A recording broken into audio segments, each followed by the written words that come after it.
Monty, what areas of growth did you see tonight versus Game 3? I just thought we skated and competed a lot better, you know. I think that was first and foremost, and I thought it led to a lot of – I think we put them on their heels because of it.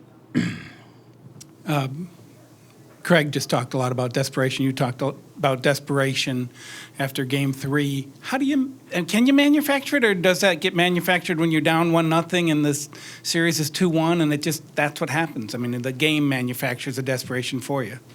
Yeah, human nature. It's easier to have desperation or to have more desire and passion when you're behind. I mean, I thought the first game of the series that we out-executed them. They had more effort. I thought it switched. They out-executed. We had more effort.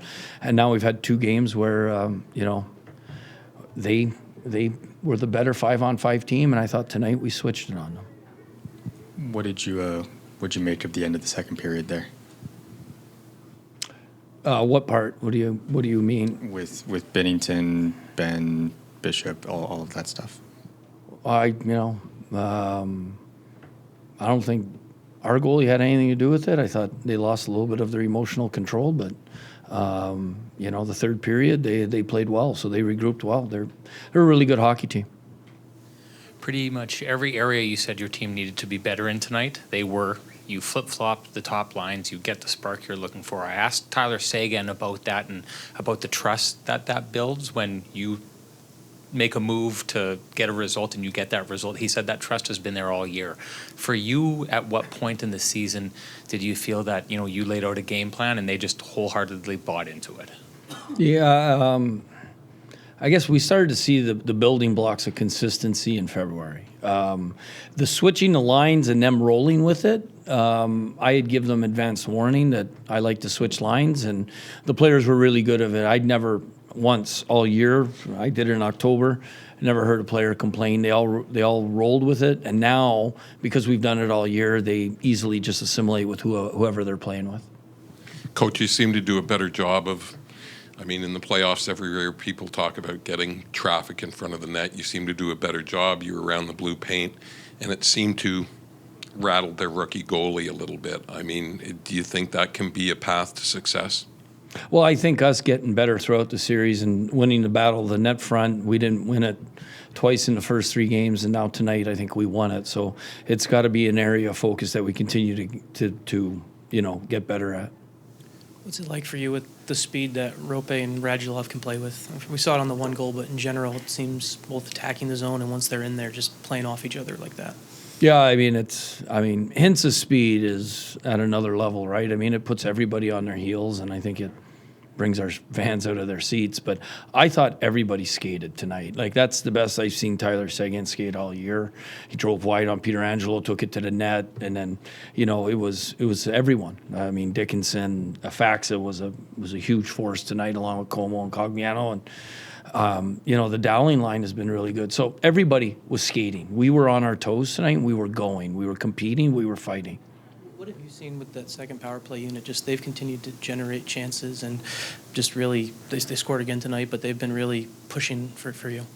Well, the second unit outworks right now. The penalty kill, they got 1 guy on it. They get 2 guys on it.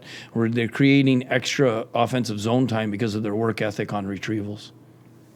You were talking about a second ago, the way they were playing to get the lead, come back and get the lead, skate with the lead, and have that. Does it allow them to play looser hockey at that point? No, I thought we were playing loose and hard right from the start. They got the power play goal, but we just kept going right back at them, and we tied it by the end of the first. And I think we pushed in the second to extend that lead, and we just kept pushing. What'd you think of Joel Hanley coming in tonight, and what'd you see from him? Thought he was excellent. Thought he separated people from pucks. I thought his quickness got back to pucks and made really good breakouts. I thought he was very poised at the offensive blue line as well. Didn't force anything. I thought he managed the game really well and helped us. What was the thought on bringing Pitlick in? I know he didn't play a lot, but he seemed to bring a little bit of physicality to the game. We just wanted more speed driving wide on their D-men, and that's the force of the best part of his game, and he did it a lot tonight. What about this team lends itself to be so good at not getting too high and getting too low? We hear you guys talk about that all the time, but there's got to be some sort of character trait involved there, no? Well, I think, it starts with our captain. I think he's a pretty even-keeled person. He doesn't get rattled by much, and I think the other leaders have done a really good job. I think Jason Spezza does a really good job of calming the room down, that veteran presence. And then you have guys like Cogliano and Polak, and Roman's always joking around, so it keeps us loose. We know it's a game, and Zuccarello's been great like that too. I think he turned around and told me, he goes, "Coach, we're up 4-1, we're having fun, relax," at one point in the second period. Spezza said that Bishop, the way he responded after the second period, what happened behind the net, and then also Bennington going in, the way he responded really set the tone for everybody else to not get too emotional. You've talked earlier in the season to play with emotion but not emotional. Did you kind of see that being set by Bishop? Yeah, I thought he was really good, and I thought his third period was his best period, and it had to be his best period of the game. So it's a great point by Jason, and yeah, Bish did a great job. Did you relax after Matt said that? I did. Because he has such a pleasant smile on his face. I'm like, you're right. They're going to say something about all these incidents. You're going to say something. It's going to get in the media and people talking. That's the fun of the playoffs. Do you expect this to be dialed up even more going forward as far as just words thrown and emotions and people talking? Or No, I don't. I think next game it starts fresh. I don't think there's carryover. I've said that before, but momentum from one game into another, I don't think it really exists. We start the first period, and the team that starts asserting their will first will be the team to take advantage of the first period anyways. Okay,